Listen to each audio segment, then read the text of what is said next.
په دا روژه کې توبه وباسئ.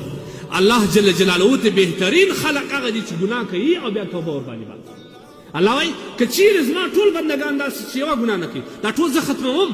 داسې نوی مخلوق پیدا کوم چې ګناه کوي بیا ماته پښیمانوي، ګناه کوي بیا ماته پښیمانوي. دا زما او ستا پښیماني الله پاک جل جلاله ته تر عرش خوند وکړي.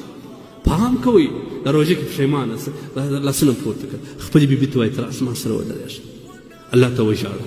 باورې ځوانه کوشش وکړه د ژړا باندې. زموږ کتابونه کې چې ژاړې له لاسونه داسې ورسي چې دعا کوي او داسې وغواړه د خدای سره لکه یو ماشوم چې د موره غواړي ورته ژاړي، ورته ځان له مځکې وایي داسې د خدای وغواړي.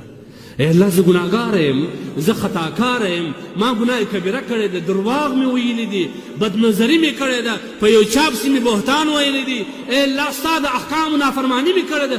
اوس څه وکړم چیرې ولاړ شم؟ ټول د ناامیدۍ درد دی، یوازې دا درد د امید دی. ای الله ته وایه یو قدم رانږدې شه، دوه در نږدې کېږم، نن زه راغلی یم روغې ته فیصلې ته راغلی.